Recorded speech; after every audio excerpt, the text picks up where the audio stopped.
សូមអនុមោទនាការស្ដាប់ពធទេសនាសូមអនុមោទនាนะโมตัสสะภะคะวะโตอะระหะโตสัมมาสัมพุทธัสสะนะโมตัสสะภะคะวะโตอะระหะโตสัมมาสัมพุทธัสสะนะโมตัสสะภะคะวะโตอะระหะโตสัมมาสัมพุทธัสสะអ្នកមត្ថុរតនតយស្សៈទូលបង្គំខ្ញុំក៏ណាំចាស់សូមឧទ្ទិសដៅចំពោះគុណនៃព្រះត្រៃរតន៍ទាំង3មានគុណនៃព្រះពុទ្ធគុណនៃព្រះធម៌គុណនៃព្រះសង្ឃដោយសេចក្តីជ្រះថ្លាស្មើដោយជីវិតដែលសពកាលសូមចម្រើនពរញាតិញោម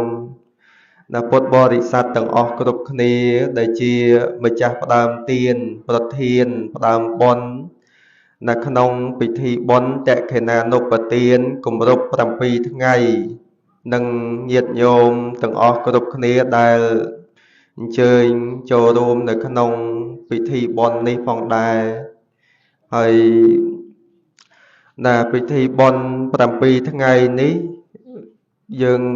ធ្វើហ្នឹងគឺឧទ្ទិសកុសលជូនចំពោះវិញ្ញាណក្ខន្ធឧបាសិកាពេញប៉ែតដែលលោកបានទទួលមរណកាលឬក៏មរណភាពឬក៏យើងនិយាយថាស្លាប់ហ្នឹងគឺនៅក្នុងថ្ងៃសៅរ៍ត្រូវនៅថ្ងៃទី10ខែមករាឆ្នាំ2026នៅវេលាម៉ោង10:00នាទីព្រឹកក្នុងជន្មាយុ65ឆ្នាំនឹងហើយដោយការដឹងនៅគុណោបការៈហេតុការដឹងគុណចំពោះម្ដាយចំពោះម្ដាយក្មេកហ្នឹងក៏កូនចៅប្រុសស្រីទាំងអស់គ្រប់គ្នានឹងបានលះនៅទ្រព្យសម្បត្តិដើម្បីប្រពធ្វើនៅពិធីបុណ្យតក្កិណានុប្បទានគម្រប់7ថ្ងៃនេះឡើង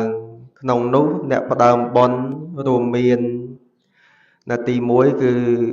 លោកមឿនមេឃើញបុកជើងលោកមឿនមិត្រូវជាស្វាមីនៃសពណាញោម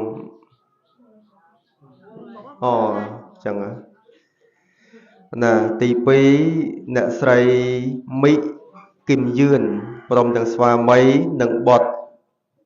ទី3អ្នកស្រីមិ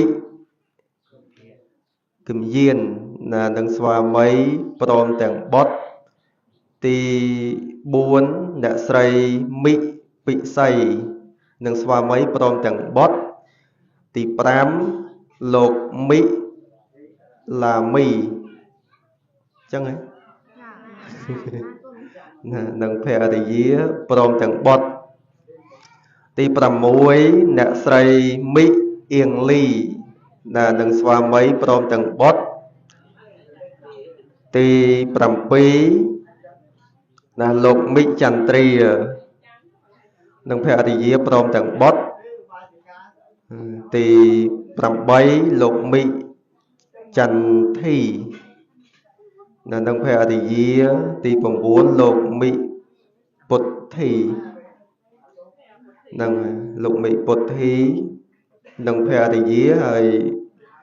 ទី10យុវជនមិកាសាអញ្ចឹងឈ្មោះពីខាងដើមដែលខ្ញុំកណាអាត្មាបានប្រកាសមុននេះជាអ្នកផ្ដើមបុណ្យដែលដឹកនាំឲ្យមានពិធីបុណ្យតក្កិណានុប្បទានគម្រប់7ថ្ងៃនេះឡើងហើយយើងធ្វើតាំងពីម្សិលមិញមកពេលថ្ងៃល្ងាចមានការនិមន្តព្រះសង្ឃចម្រើនព្រះបរិត្តសូត្រមន្តអញ្ចឹងទៅពេលព្រឹកប្រគេនយាគូចំពោះព្រះសង្ឃហើយមកទល់ពេលនេះយើងបាននិមន្តព្រះសង្ឃដើម្បីសម្ដែង ពធទេសនាណាដើម្បីនិមន្តព្រះសង្ឃសម្ដែងពធទេសនាដើម្បីឲ្យបានបំពេញជាធម្មទានអមិសទានយើងបានធ្វើហើយញាតិញោមដូចជាការប្រគេនការជូនបបរបាយទឹកនំចំណីដល់ណាព្រះសង្ឃកណាគុណចាស់ញាតិញោមដែលអញ្ជើញចូលរួមនៅក្នុងពិធីបុណ្យនេះយើងឲ្យឈ្មោះថាអមិសទានដែលយើងបានធ្វើហើយប៉ុន្តែទានមួយទៀតដែលយើងកំពុងតែបំពេញហ្នឹងគឺធម្មទានណាញោមស្ដាប់បានទេឮច្បាស់អត់ហ្នឹងហើយអាត្មាសុំបន្តិចណាសុំស្ងាត់ប្រហែលជាកន្លះម៉ោងដើម្បីងាយស្រួលនៅក្នុងការស្ដាប់មុនហ្នឹងអាត្មាអង្គុយគិតក្នុងចិត្តលួចសរសើរថាដូចស្ងាត់គ្រាន់បើអញ្ចឹងជ្រុលតែលោកគិតថាសរសើរភាពស្ងប់ស្ងាត់របស់ញាតិញោមអីក៏តាំងចិត្តផ្ដោតនៅក្នុងការស្ដាប់ពធដើម្បីកើតនៅបញ្ញាយើងស្ដាប់ពធច្រើនញាតិញោមមួយជីវិតរបស់យើងបើគិតពីការស្ដាប់ធម៌វិញមិនដឹងប្រមាណក្រែទេណោះណាប៉ុន្តែសំខាន់ក្នុងក្រែនីមួយការសម្ដែងពធហ្នឹងឲ្យប្រកបថាយើងស្ដាប់ទៅបានអីហ្នឹងហើយជាពិសេសញាតិញោមម្ចាស់ផ្ដើមបុណ្យណាបុណ្យនីមួយធ្វើទៅអស់លុយកាក់ច្រើនញាតិញោមណាបុណ្យមួយអស់លុយកាក់ច្រើនណាស់អញ្ចឹងបំណាច់តែចំណាយលុយកាក់ដ៏មានតម្លៃនឹងហើយក៏យើងកុំឲ្យវាខាតប្រយោជន៍ណាកុំឲ្យខាតប្រយោជន៍អញ្ចឹងពិធីបុណ្យកាលពីបុណ្យសពមានលោកទេអត់ទេណាហ្នឹងហើយណាអញ្ចឹងពិធីបុណ្យតក្កិណានុបទានគម្រប់7ថ្ងៃនេះកើតមានឡើងដោយសារតែវាមានដំណើរដើមតងពីបុណ្យសពទៅណាខ្មែរយើងមានបន្ទាប់ពីពេលបុណ្យស្លាប់គេហៅបុណ្យសពណាឬក៏បុណ្យជាបណកិច្ចអីអញ្ចឹងទៅណាហ្នឹងគេហៅអញ្ចឹងហើយចេញពីបុណ្យសពហ្នឹងមកយើងមាន7ថ្ងៃមានណា100ថ្ងៃខួប1ឆ្នាំ2ឆ្នាំអីហោហើយអញ្ចឹងទៅហើយបើចិនគេធ្វើខួប49ថ្ងៃទៅទៀតប៉ុន្តែយើងខ្មែរណាមានបុណ្យសព7ថ្ងៃ100ថ្ងៃហើយខួប1ឆ្នាំ2ឆ្នាំអីហោហើយអញ្ចឹងទៅនៅក្នុងបុណ្យទាំងអស់ហ្នឹងអត់ខុសគ្នាទេញាតិញោមគោលបំណងធ្វើហ្នឹងគឺដើម្បីឧទ្ទិសកុសលជូនចំពោះអ្នកដែលស្លាប់ណារឿងគោលបំណងនៃការធ្វើពិតប្រាកដហ្នឹងគឺឧទ្ទិសកុសលជូនចំពោះអ្នកដែលស្លាប់អញ្ចឹងញោមចំណាំមើលណាឲ្យតែឮគេថាពិធីបុណ្យតក្កិណានុបទានញោមមិនបាច់គិតអីវែងឆ្ងាយទេពាក្យថាតក្កិណានុបទានហ្នឹងគឺធ្វើទៅដើម្បីឧទ្ទិសជូនចំពោះអ្នកដែលស្លាប់នឹងងាយយល់បំផុតឧទាហរណ៍ដូចឧបាសិកាពេញប៉ែតឧបាសិកាពេញប៉ែតលោកបានលះលោកនេះទៅកាន់លោកខាងមុខហើយអញ្ចឹងនៅពេលដែលយើងធ្វើបុណ្យឧទ្ទិសជូនចំពោះគាត់យើងប្រើពាក្យថាបុណ្យតក្កិណានុបទានគម្រប់7ថ្ងៃណាគម្រប់7ថ្ងៃហើយវាជាប់ទំនាក់ទំនងរឿង7ថ្ងៃហ្នឹងវាមានរឿងច្រើនញាតិញោមណាដែលធ្លាប់ដឹងប្រវត្តិទេមានការបកស្រាយមួយចំនួនថាតាក់ទងនឹងរឿងដែលមានភិក្ខុមួយអង្គលោកដូចថាកាលដែលលោកនៅរស់ហ្នឹងលោកជាប់ជាពាក់បានចពោថ្មីញោមបានចពោថ្មីជាប់ជាពាក់ដោយញាតិញោមមានជាប់ជាពាក់ជាមួយខោអាវអីទេបានខោអាវថ្មីអីណាស្រឡាញ់អញ្ចឹងទៅណាវាជាការពិតញាតិញោម ประกอบជាក្នុងចំណោមនៃខោអាវរបស់យើងនឹងមានសម្លៀកបំពាក់ណាដែលយើងស្រឡាញ់ជាងគេដែលចូលចិត្តពាក់មើលទៅវាសមអីចឹងណាតែអញ្ចឹងភិក្ខុមួយអង្គនឹងលោកបានចពោថ្មីចិត្តរបស់លោកនឹងលោកស្រឡាញ់ចពោនឹងខ្លាំងហើយញោម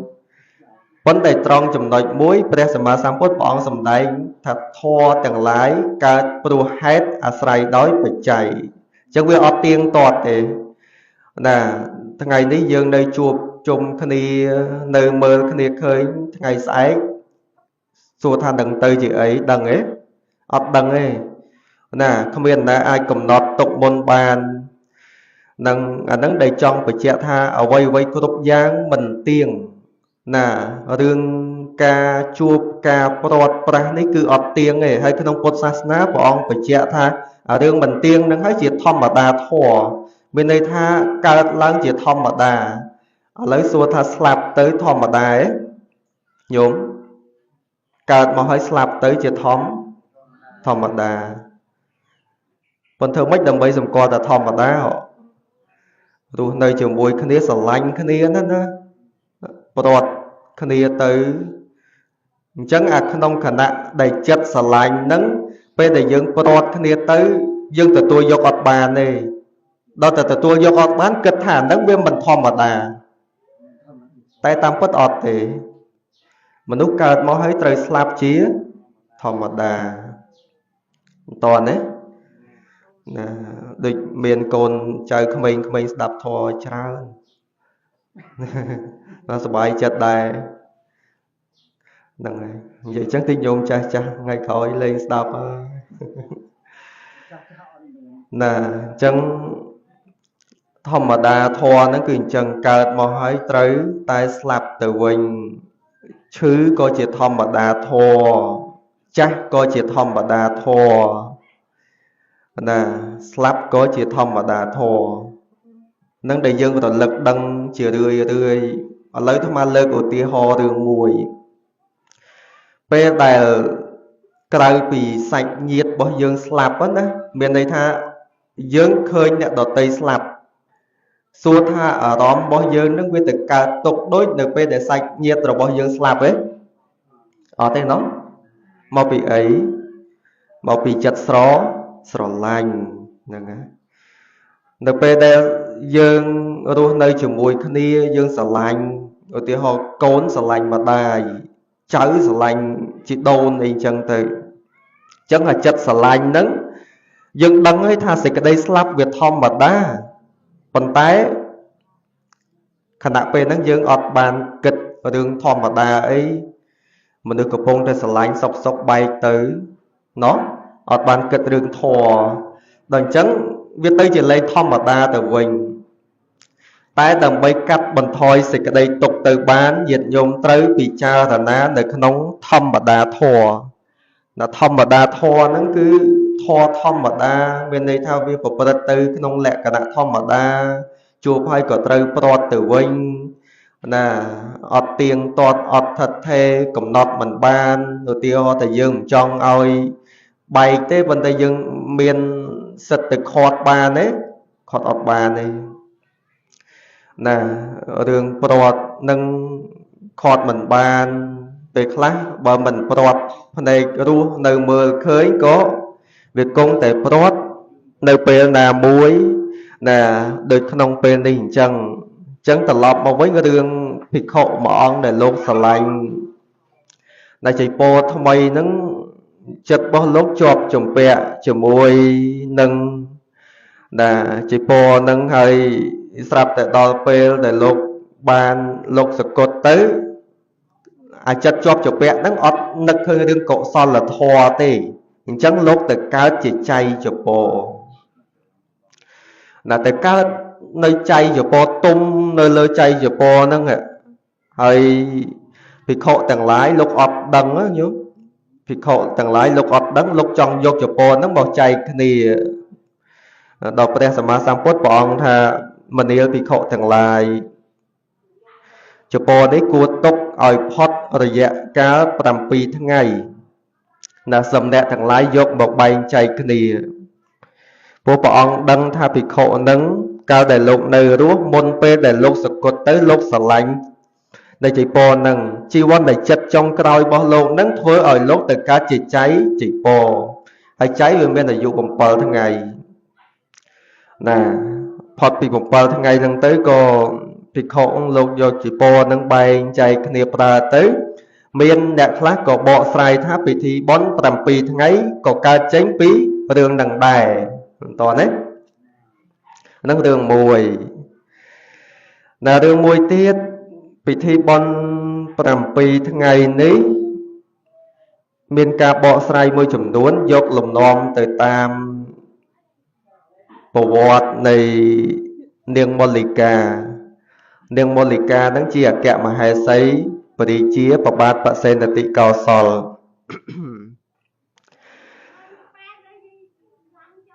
អគ្គមហេសីនៃបរិជាប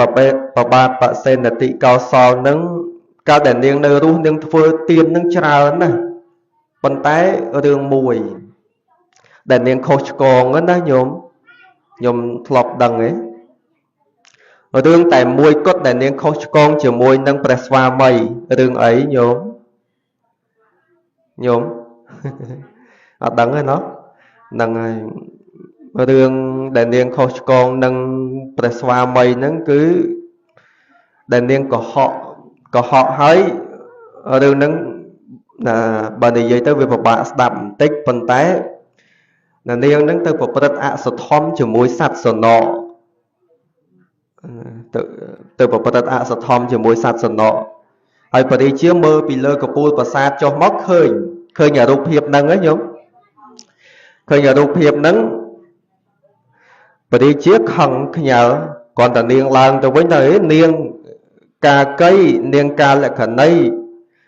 ណាទៅប្រព្រឹត្តខុសជាមួយសត្វតិរិឆានអីចឹងទៅនាងនឹងកុហកបរិជាប្របាទបសេនតិកោសលនឹងលោកអត់សូវឆ្លាតទេក្នុងគម្ពីរដីកាបញ្ជាក់ដែរថាលោកអត់សូវឆ្លាតនាងនឹងកុហកថាទេប្រាសាទនឹងតែអញ្ចឹងអ្នកណាចូលទៅក៏ឃើញអញ្ចឹងដែរបើមិនជឿប្រសាមីសាកទៅម្ដងខ្ញុំចាស់មើលពីលើនេះទៅក៏ឃើញអញ្ចឹងដែរចុះបរិជាចុះទៅនាងនឹងមើលពីលើកពូលប្រាសាទទៅតាមពិតអត់ឃើញអីទេប៉ុន្តែនាងនឹងចោទបរិជាថាបរិជាស្ដាច់ណាជេរអីហោហែអញ្ចឹងទៅណាគ្រាន់តែចង់បញ្ជាក់ជារួមមកថាចោទបរិជាថាបរិជាប្រព្រឹត្តអសធម្មជាមួយសត្វមេពពែតែតាមពិតអត់ទេតែរឿងដែលនាងប្រព្រឹត្តអសធម្មជាមួយសត្វសនៈហ្នឹងវាពិតមែនហើយអំពើ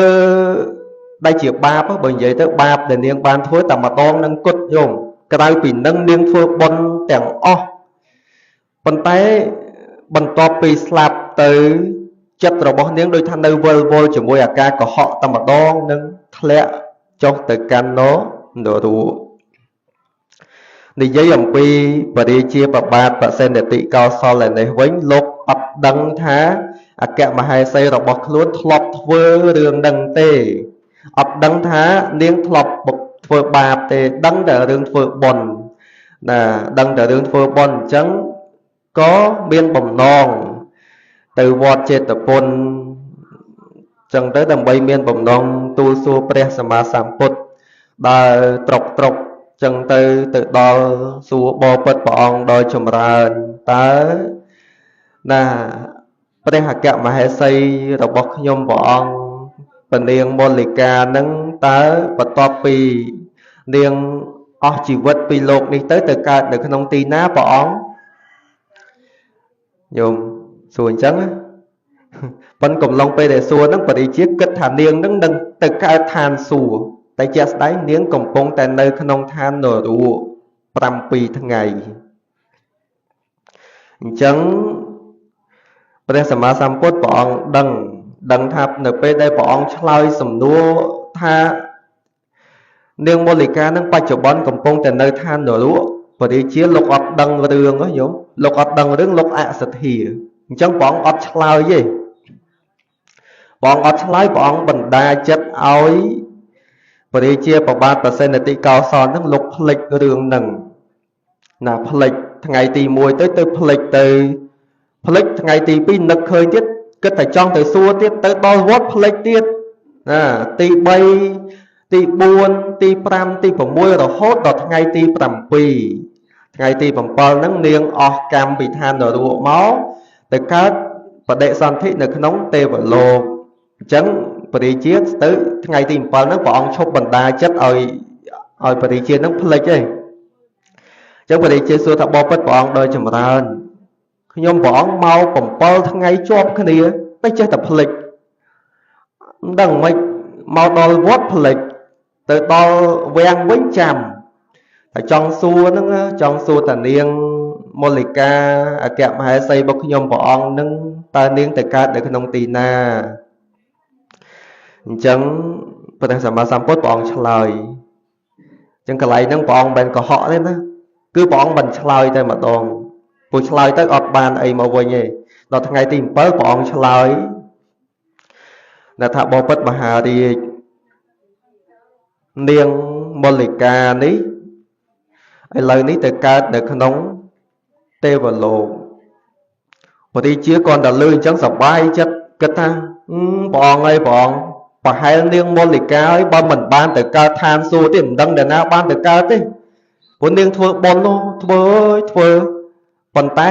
រឿងដែលនាងចុះនរកបរិជាអត់ដឹងទេរឿងដែលនាងកុហកក៏បរិជាអត់ដឹងដែរចុះនរកប៉ុន្មានថ្ងៃញោម7ហ្នឹងហើយអញ្ចឹងបុណ្យ7ថ្ងៃមានការលើកឡើងមួយចំនួនក៏កើតចេញពីប្រវត្តិនឹងដែរដូចថាអានេះតាមការបកស្រាយខ្លះគេលើកឡើងថាដូចរយៈពេល7ថ្ងៃហ្នឹងណាដូចថាគាត់អាចនឹងកម្មនិមិត្តអីទៅចុះទៅកាន់ទីឋានដែលមិនល្អប្រសើរអីទៅបន្ទាប់ពី7ថ្ងៃហ្នឹងទៅយើងធ្វើបុណ្យឧទ្ទិសទៅគាត់មានឱកាសទទួលអីអញ្ចឹងណាប៉ុន្តែរឿងហេតុជាក់ស្ដែងយ៉ាងណាក៏អាត្មាអត់ដឹងដែរណាព្រោះរឿងពិតមែនតែនកម្មវិបាកោវាហួសពីវិស័យដែលបុថុជនយើងអាចគិតយល់ប៉ុន្តែយើងត្រូវដឹងការបំពេញបុណ្យកុសលផ្សេងក៏ដែលធ្វើទៅប្រកបដោយបញ្ញាមានបញ្ញាជាគ្រឿងយល់ដឹងហើយមុននេះតាមពិតអាត្មារៀបចំគិតថាត្រូវសម្ដែងធម៌អីហើយប៉ុន្តែដោយសារលើកឡើងពីប្រវត្តិរឿងរ៉ាវបុណ្យ7ថ្ងៃនឹងបន្តិចកុំឲ្យញាតិញោមថាណាលោកម្ចាស់ទេសបុណ្យ7ថ្ងៃប៉ុន្តែអត់ឃើញនិយាយពីពាក្យថា7ថ្ងៃសឥឡូវនិយាយណានិយាយហើយហ្នឹងអញ្ចឹងនៅក្នុងពេលនេះដែលអាត្មាឃើញកូនហាក់បីដូចជាមកអង្គុយស្ដាប់ធម៌ច្រើនហើយមែនតែនទៅវ័យហ្នឹងល្មមអាចនិយាយស្ដាប់គ្នាបានប្រហែលស្ដាប់តែពេលហ្នឹងមិនដឹងមិនអីទេណាតាំងចិត្តទៅនៅក្នុងធម៌ព្រះអង្គសម្ដែងថាកូនល្អមានលក្ខណៈ6យ៉ាងកូនល្អណាញោមរាល់ថ្ងៃយើងជាកូនល្អឬក៏កូនមិនល្អ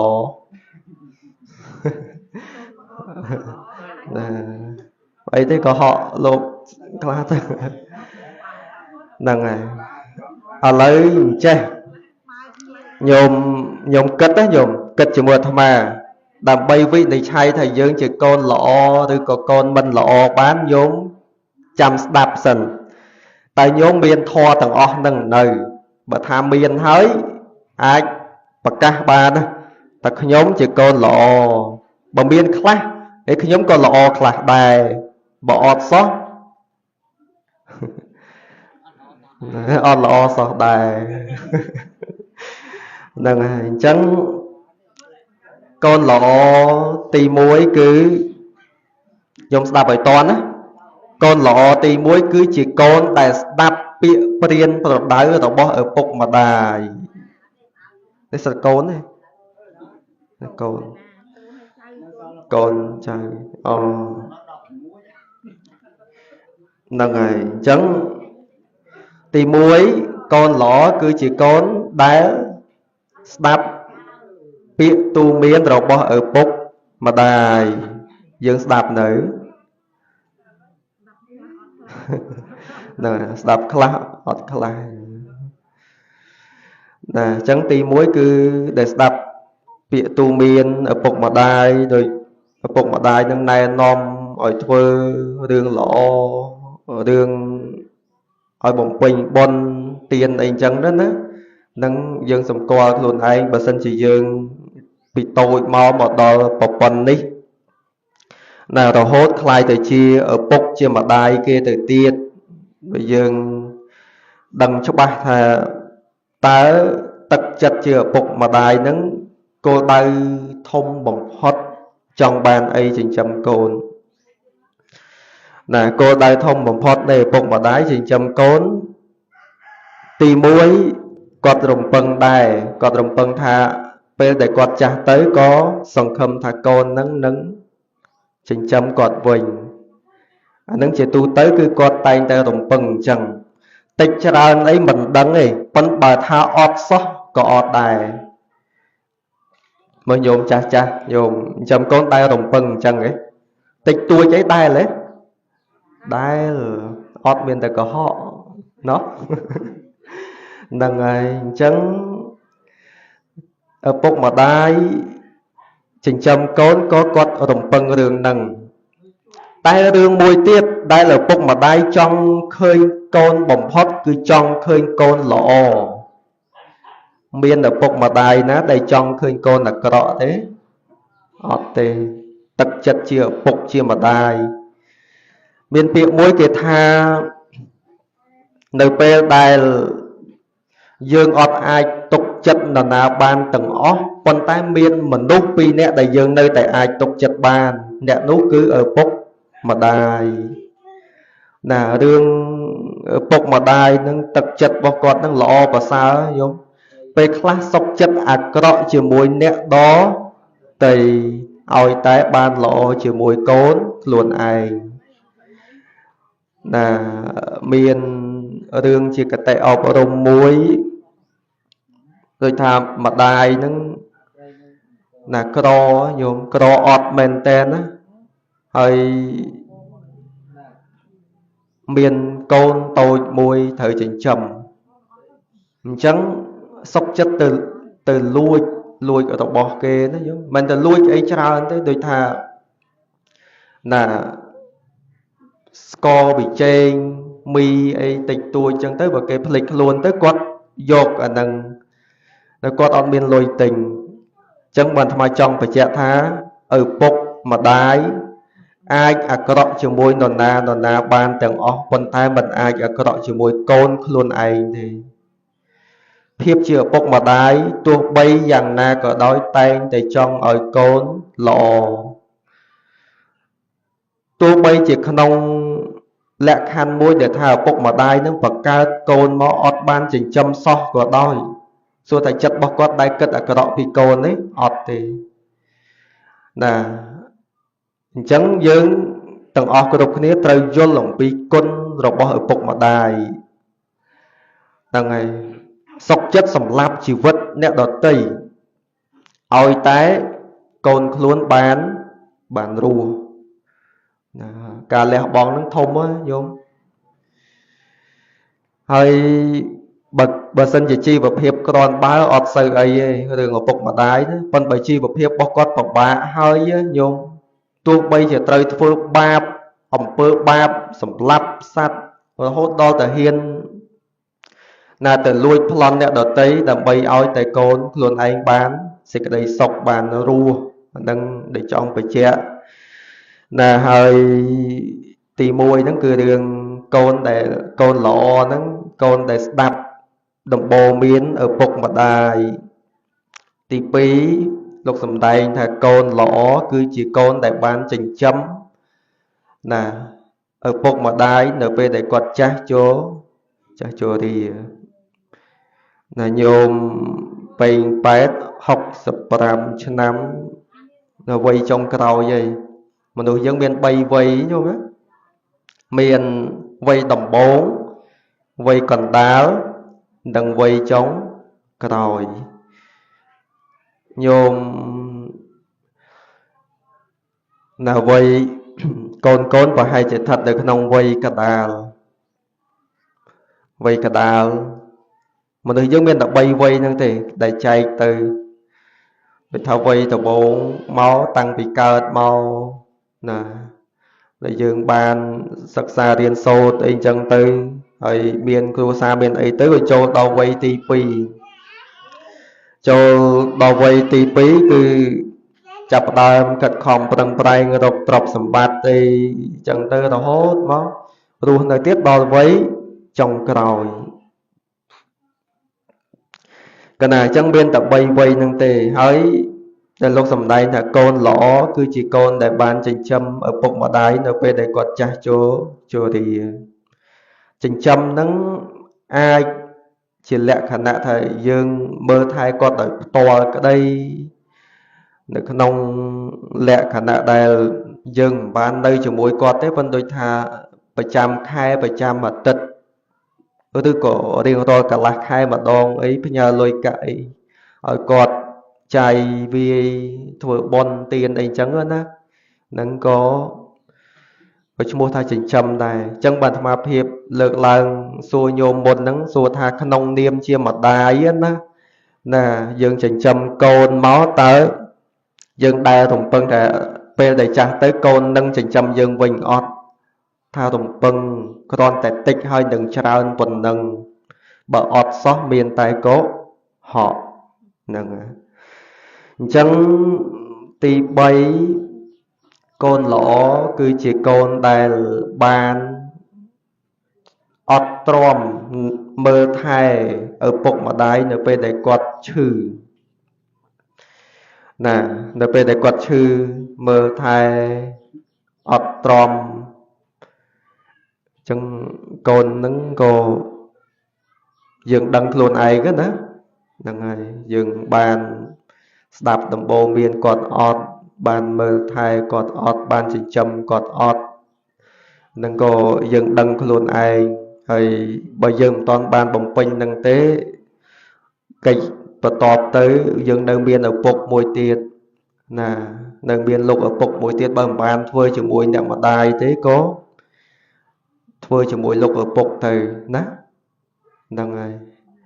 mới tới đôi xuống đạp khăn đi ở đây nè hay tì bốn lúc sầm đầy thà con lõ cứ chỉ con đài toàn đồng hàm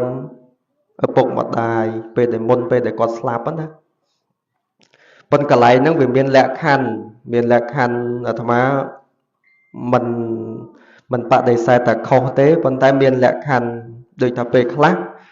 câu nắng nơi chân ngày chẳng tôi có thuộc vô vừa cây ca nghi ấy xem sập tại đó về để dừng đăng là con ọt xuống mơ tới thật con đôi chạy chật phọt tới dương có ọt bàn mơ toàn đồng hàm anh năng bên chia cùng hông thế đó tí họ thầy dương nơi khai cả nào sọc cọt thùng phùm lấy buồn chẳng tới thầy cố nó nơi bật tế thay nơi là này ạ màu toàn ấy ọt thì nó nè chẳng cả lại nướng trong phải che tha bậc không cả đây côn nơi chết đây chẳng tới toàn đồng hàm một bụng mà đai về để quạt là slap hình chẳng hết đó nè hơi mùi tiết dương tầng ọc cái độc nét đăng tha côn lõ con để toàn đồng hàm ở bụng mà đai về để quạt môn về để quạt slap đó về hình chẳng ấy dùng thắc mắc hơi như lúc hiệp mà chẳng muốn bị ọt xây lọ đôi thà con bây giờ quát chư là mom ọt miên ở nam nơi chết quạt thế đó là mơ tới quát chết đạch chó và tăng tới chết thường mấy rồi toàn đằng hào mày ở kia thạc luôn này lọ miên đấy nhổ miên chết hơn nhôm chư ở năng ngày miên chết hơn nè nâng để tham ai trong bật chẹ đòi xa tại viện nâng dương vô không đó tại vô không chẳng nè khác nếu không mơ tầng ngay luôn ấy từ vô lọ ở ban toàn đằng hào mày tịch nâng ឃើញទេណានឹងក៏ជារឿងពិតនៅក្នុងសង្គមយើងបច្ចុប្បន្នចិត្ត40នាទីអីយោ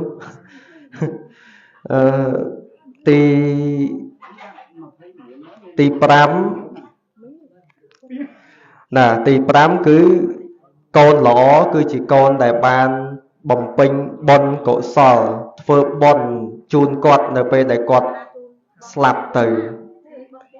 ណានៅពេលដែលគាត់ស្លាប់ទៅណាអញ្ចឹងកន្លែងនេះអាចនឹងយើងទាំងអស់គ្រប់គ្នាសុទ្ធតែបានបំពេញណាដោយកូនចៅក្នុងពេលនេះដោយថាពីមុនមកមិនដឹងយ៉ាងម៉េចទេរឿងស្ដាប់ដំបូន្មានចិញ្ចឹមមើលថែពេលគាត់ឈឺតន់ដង្ហើមអីប៉ុន្តែមានត្រង់ចំណុចមួយដែលបន្ទាប់ពីគាត់ស្លាប់ទៅគឺយើងបានធ្វើបុណ្យកុសលឧទ្ទិសជូនចំពោះគាត់នឹងក៏ឈ្មោះថាកូនល្អញោមស្ដាប់បានទេហ្នឹងហើយមែនតែនអាត្មាមិនសូវជាបានទេសនាអីប្រហែលទេប៉ុន្តែអាត្មាចេះតែគិតថានៅពេលដែលទេសនាអត់ចង់ទេសធម៌ដដែលចង់ទេសធម៌ណាដែលឲ្យញោមស្ដាប់ទៅប្លែកហើយកើតបញ្ញាណាអញ្ចឹងអាត្មាមើលតាក់ទងនឹងអ្នកស្ដាប់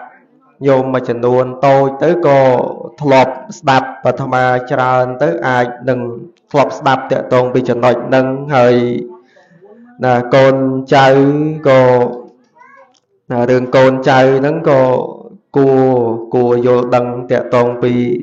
ណាចំណុចទាំងអស់ហ្នឹងហើយណាចុងក្រោយទី6កូនល្អគឺជាកូនដែលបានលើកកិត្តិយសវង្សត្រកូលឲ្យខ្ពង់ខ្ពស់ដូចថាគ្រាន់តែទៅទីណាគេស្គាល់ថាតែហ្នឹងជាកូនអ្នកនេះកូនអ្នកនោះឧទាហរណ៍ញោមពេញប៉ែតអញ្ចឹងណាគាត់មានកូនច្រើនយើងទៅទីណាឲ្យគេស្គាល់មើលថាអ្នកហ្នឹងកូននិយាយប៉ែតអីចឹងណាគាត់តែលើកឧទាហរណ៍អញ្ចឹងអាត្មាជាក់ស្ដែងមកទល់ពេលនេះបើនិយាយអំពីការចិញ្ចឹមញោមឬក៏អីហ្នឹងដូចមិនជាបានច្រើនទេប៉ុន្តែរឿងមួយដែលអាត្មាតាំងចិត្តធ្វើតាំងពីតូចមកគឺអាត្មាតាំងចិត្តថាមិនបានជួយអីដល់គ្រួសារតែតាំងចិត្តថាមិនឲ្យគ្រួសារលំបាកដោយសារខ្លួនញោមយល់ទេណាអត់ឲ្យគាត់ត្រូវពិបាកគិតថាយើងមនុស្សពិបាកនិយាយអីអាត្មាតាំងចិត្តអញ្ចឹងព្រោះអាត្មាអត់មានលុយកាក់អីទៅជួយពួកគាត់ទេប៉ុន្តែរឿងដែលអាត្មាអាចធ្វើបានគឺធ្វើឲ្យគាត់សប្បាយចិត្តនៅពេលដែលយើងខិតខំប្រឹងប្រែងរៀនសូត្រណាហើយអានឹងដែលអាត្មាអាចធ្វើបានអញ្ចឹងកូនចៅក៏ដូចគ្នាបើយើងឧទាហរណ៍ថាពេលខ្លះរឿងលុយកាក់វាពិបាកដែរអាត្មាយល់មានអ្នកខ្លះក៏មានលុយកាក់សមល្មមកូនខ្លះក៏អត់អញ្ចឹងទៅប៉ុន្តែរឿងមួយដែលយើងអាចធ្វើបានគ្រាន់តែមិនឲ្យពួកគាត់ពិបាកចិត្តត្រូវគិតដោយសារយើងនឹងក៏ទុកថាយើងបានជួយគាត់ច្រើនណាស់ទៅហើយបើអាចព្យាយាមលើកកិត្តិយសវង្សត្រកូលគ្រួសារឲ្យគេស្គាល់ឲ្យគេអីទៅទៀតអាហ្នឹងក៏ដែលយើងបានបំពេញក្នុងតួនាទីជាកូនណានឹងធម៌ទាំង6ហ្នឹងញោមស្ដាប់បានទេបានទេណោះហ្នឹងហើយណារឿងកូនល្អហ្នឹងគឺអញ្ចឹងហើយចុះកូនមិនល្អមានប៉ុន្មានហ្នឹងហើយផ្ទុយមកវិញមកបើស្ដាប់ដំបូន្មានមិនស្ដាប់ដំបូន្មានអញ្ចឹងទៅណោះបើកូនដែលបានចិញ្ចឹមផ្ទុយមកវិញកូនដែលមិនបានចិញ្ចឹមវិញអញ្ចឹងទៅណាអញ្ចឹងអ្វីដែលអាត្មាលើកឡើងហ្នឹងចង់បញ្ជាក់ថាយើងគិតខ្លួនឯងមិនបាច់ឆ្លើយជាមួយអាត្មាទេគេលោកខ្មាស់លោកគាត់តែគិតខ្លួនឯងថាពីមុនមកបានធ្វើប្រមាណចំណុចអីប្រមាណចំណុចបើគិតថាខ្លួនឯងធ្វើបានតិចបំផុត នៅឪពុកមួយទៀតចិញ្ចឹមគាត់មើលថែគាត់ណាទោះបីជាក្នុងលក្ខណៈបែបម៉េចក៏ដោយហើយមួយទៀតញាតិញោមត្រូវយល់ថាក្នុងជីវិតនេះទោះបីជាអាក្រក់ល្អអីយ៉ាងណាក៏នៅតែជាឪពុកម្ដាយយើងដែរជឿអត់ណាឪពុកម្ដាយក៏គិតដូចគ្នាទោះបីជាកូននឹងអាក្រក់ល្អឈួតជាយ៉ាងណាក៏នៅតែជាកូនគាត់ដែរអញ្ចឹងយើងគិតឲ្យដូចគាត់គិតមើលណាយើងគិតឲ្យដូចគាត់គិតទៅណានឹងចង់បញ្ជាក់កូនចៅប្រុសស្រីឲ្យបានជ្រាបនៅក្នុងណាចំណុចហ្នឹងណាយើងស្ដាប់ធម៌ទៅស្ដាប់ធ្វើម៉េចស្ដាប់ឲ្យកើតបញ្ញាយល់ណាមូលហេតុដែលបុណ្យនីមួយនិមន្តប្រសង់សម្ដែងពធទេសនាហ្នឹងគឺដោយសារអីដោយសារសម្ដែងដើម្បីទូមានកូនចៅប្រុសស្រីនឹងទេមែនតែនទៅប៉ុន្តែយើងអត់សូវយល់ដល់កន្លែងហ្នឹងយើងស្ដាប់ពធពេលខ្លះយើងដឹងតែលើកដៃសាពះលោកអនុមោទនាក៏សាធុទៅយើងគិតថាកើតបុណ្យតែបុណ្យពិតប្រាកដនៅពេលដែលយើងយល់ពធទេណានៅពេលដែលស្ដាប់យល់ឧទាហរណ៍ថាអាត្មាទេសឥឡូវនេះ45នាទី45នាទីហ្នឹងញោមគិតថាខ្លួនឯងបានយល់មិនបាច់យល់ទាំងអស់ទេយល់តែត្រឹមពាក់កណ្ដាលដែលអាត្មាលើកឡើងហ្នឹងទៅនឹងហើយជាបុណ្យដែលវាឲ្យផលភ្លាមណាយើងធ្វើឲ្យកើតជាប្រយោជន៍ទៅជាពិសេសកូនចៅអ្នកផ្ដើមបុណ្យនេះបុណ្យមួយចំណាយអស់លុយកាក់ច្រើនល្អហើយដែលយើងចេះនាំគ្នាមកស្ដាប់ពធអីអញ្ចឹងជារឿងល្អប្រសើរហើយរឿងមួយទៀតដែលអាត្មាចង់ផ្ដាំចុងក្រោយក្នុងនាមជាបងប្អូននឹងត្រូវចេះស្រឡាញ់គ្នាត្រូវចេះសាមគ្គីគ្នាណាឥឡូវនេះអស់ពីម្ដាយមួយហើយមិនយូរប្រមាណឆ្នាំទៅមុខទៀតប្រហែលជាយើងនឹងអាចអស់ឪពុកមួយទៀតនៅពេលដែលអស់ឪពុកទៅនៅសល់តែបងប្អូនយើងត្រូវចេះសាមគ្គីគ្នាស្រឡាញ់រាប់អានគ្នាកុំឆ្លោះទាស់ទែងគ្នាកុំបែកបាក់គ្នាមានរឿងខុសឆ្គងអីបន្តិចបន្តួចអព្យាស្រ័យឲ្យគ្នាទៅវិញទៅមកជៀសមិនផុតទេពីរឿងឆ្លោះអាត្មាជឿអញ្ចឹងណាថ្ងៃមុនអាត្មាផ្លេចទៅក៏នឹកឃើញនិយាយដល់ត្រង់ចំណុចហ្នឹងសួរកូនចៅថាមានឆ្លោះគ្នាទេច្រឡំផ្លេចទេដឹងតែឆ្លោះហើយគាត់ថាយើងអត់ផ្លេចគិតដែរណាយំណាជិះមិនផុតទេពីរឿងអអន់ចិត្តគ្នាអីតិចតួចបើថាអត់សោះមានតែកុហកហើយជាទូទៅយើងចូលចិត្តតែកុហកហ្នឹងហើយណាប៉ុន្តែគាត់តែចង់ផ្ដាំថាត្រូវចេះសាមគ្គីគ្នាបើគិតទៅពេលដែលញោមកូនដែលគិតតែត្រង់ចំណុចមួយថាពេលនៅក្មេងទំនាក់ទំនងបងប្អូនហ្នឹងហាក់បីដូចជាស្និទ្ធស្នាលគ្នាខ្លាំងណាប៉ុន្តែនៅពេលដែលចាប់ផ្ដើមមានគ្រួសាររៀងខ្លួនមានដល់ទៅកូនទៅទៀតគម្លាតរវាងបងប្អូនហ្នឹងហាក់បីដូចជាឆ្ងាយអត់ដូចកាលនៅពីតូចទេណាអញ្ចឹងអត់ណាអញ្ចឹងបើអត់អញ្ចឹងមានតែកុហកហ្នឹងអញ្ចឹងណាជាការពិតគឺអញ្ចឹងបន្ទាប់ពីមានគ្រួសាររៀងខ្លួនធំបែកគ្នាទៅទំនាក់ទំនងភាពស្និទ្ធស្នាលហ្នឹងលែងដូចគ្នាហើយអញ្ចឹងបានមានរឿងអប់រំមួយគេលេងហ្នឹងរឿងបងប្អូន2នាក់ប្រុសទាំងពីរឪពុកម្ដាយស្លាប់ទៅអស់បងនោះជាអ្នកមានបងខ្លាចជាអ្នកមានតែដល់ពេលប្អូនធ្លាក់ខ្លួនក្រ là hơi ôn nó khơi nằm đăng từ pưng để na ban từ là chùa bòn pro dừng tới xong rồi bòn chui anh chẳng á bón tam bất chất mình tay chứ bên đây còn tha rương là sạch thay cô rương bọc bà là bên tay còn thà rương nâng là tham ai vô thà sát than ở hiệp cua xa mùi muối thom mà đá kê ai chui dương bán được pe để kê ọt toàn miền cua xa tay tập pe để kê miền của xa hiện luôn tới bây dương tơ đồng phân lơ kê ở kê chui dương bấy cô bọc bà chẳng á nè thò tầng ọ nó là tham ai tay tập kết ta phải lo từ một tới miền bọc pôn miền câu đó tham ai thời kết về đường tầng ọ nè từ kết từ đường tầng ọ nó bị ọt sơ bọc bà chết kết chẳng ấy nhúc chẳng con trai pro srayទាំងអស់គ្រប់គ្នាក៏សង្ឃឹមថាស្ដាប់បានត្រង់ចំណុចនេះជាការផ្ដាំផ្ញើសូមឲ្យសាមគ្គីគ្នាហើយអ្នកដែលយើងត្រូវមើលថែបន្តទៅទៀតមានតែឪពុករបស់យើងទេព្រោះនៅឪពុកមួយទៀតហ្នឹងហើយរក្សាបន្តការសាមគ្គីគ្នាបន្តទៅទៀតស្រឡាញ់រាប់អានគ្នាជួយទុកទរៈគ្នាឧទាហរណ៍ថាបើក្នុងចំណោមបងប្អូន9នាក់ហ្នឹងបើថាមានម្នាក់2នាក់អីដូចថារៀង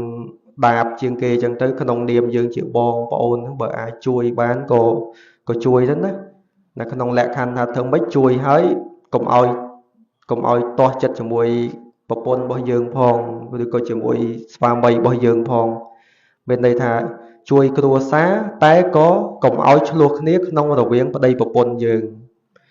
អញ្ចឹងត្រូវបញ្យល់ត្រូវណែនាំគាត់ឲ្យគាត់យល់ពីរឿងទាំងអស់ហ្នឹងអាហ្នឹងហើយជាជីវិតពិតទាំងអស់ហ្នឹងសុទ្ធតែធម៌ណាញោមជឿអត់ជឿថាធម៌អត់ណាអ្វីត្បិតតែថាអាត្មាមិនបានលើកពាក្យបាលីអីឡើងមកប៉ុន្តែអ្វីក៏ដោយយើងត្រូវយល់ពាក្យថាធម៌ធម៌នេះគឺជាសភាវៈដែលត្រត្រង់មនុស្សនៅជុំវិញយើងការកើតឡើងចំពោះយើងរាល់ថ្ងៃដោយការខឹងការស្អប់ការស្រឡាញ់ឬក៏សូម្បីតែការស្លាប់ការប្រត់ប្រាស់គ្នាហ្នឹងក៏ជាធម៌នឹងដែលយើងចង់យល់ហើយអំពើល្អបើយើងធ្វើក៏ធ្វើឲ្យហើយទៅណាពុទ្ធដីកាព្រះអង្គសម្ដែងហើយអភិធរេថកល្យានេបាបាចិត្តតាំងនិវារយេតនធាំងហិករតោបញ្ញបាបស្មឹងរមតីមនោ នៅក្នុងន័យជារួមមកគឺព្រះអង្គចង់បញ្ជាក់ថាឲ្យយើងរូតរះមនីនៅក្នុងការធ្វើនៅអំពើល្អបើអត់ឆាប់ធ្វើនៅអំពើល្អសេចក្តីល្អនឹងទេណាអំពើបាបចិត្តបាបទាំងឡាយក៏វានឹងអាចកើតឡើងនៅក្នុងចិត្តរបស់យើងក្នុងខណៈពេលណាមួយណាដូច្នេះសូមយើងទាំងអស់គ្រប់គ្នាតម្កល់ចិត្តឲ្យស្ថិតនៅក្នុងកុសលធម៌ហើយពិធីបុណ្យនេះឧទ្ទិសកុសលជូនចំពោះឧបាសិកាពេងប៉ែតអញ្ចឹង វិធីដែលយើងអាចធ្វើដើម្បីឧទ្ទិសកុសលជូនចំពោះគាត់ណាមានធ្វើជាមួយលោកអ្នកមានសិលប្រសងលោកអាចារ្យអញ្ចឹងទៅណាហើយណាមួយទៀតឧទ្ទិសអ៊ីទាំងវោញាតិនងហោតុសុគតាហោតុញាតិយោទៅរីទៀនទាំងឡាយនេះចូលមានដល់ញាតិទាំងឡាយ របស់ខ្ញុំសូមញាតិទាំងឡាយរបស់ខ្ញុំចូលជាអ្នកដល់នៅសេចក្តីសុខចុះណាគ្រាន់តែឧទ្ទិសអញ្ចឹងបើមិនចេះថាបាលីទេថាតែខ្មែរឬក៏ការតាំងចិត្តអីតិចទៀតលោកអាចារ្យគាត់ដឹកនាំបន្តទៅទៀតណានឹងយើងក៏បីយល់តាក់ទងពីចំណុចហ្នឹងហើយចុងក្រោយពេលដែលយើងធ្វើជាមួយអ្នកមានសិលហើយឧទ្ទិសចំពោះគាត់ហើយ គាត់អនុមោទនីនឹងបុណ្យកុសលដែលយើងធ្វើទៅណានឹងបានទៅដល់គាត់ស្របទៅតាមអង្គ3នៃតក្កិណានុបទានសូមអនុមោទនីស្ដាប់បានទេឲ្យតបានខ្លះទុកថាល្អចឹងការសម្ដែងពធណាតាំងពីដើមមកដល់ពេលនេះមានរយៈពេល 53.19 វិនាទីចិត្ត1ម៉ោងសូមកើតជាប្រយោជន៍ដល់ ញាតិញោមពុទ្ធបរិស័ទកូនចៅប្រុសស្រីដែលអញ្ជើញចូលរួមនៅក្នុងពិធីបុណ្យនេះទាំងអស់គ្រប់គ្នាសូមជាអ្នកមាននៅបញ្ញាជាអ្នកមាននៅសម្មាទិដ្ឋិកាយយល់ត្រូវសូមបានជាបច្ច័យក្នុងការរួចផុតចាកទុក្ខតែម្យ៉ាង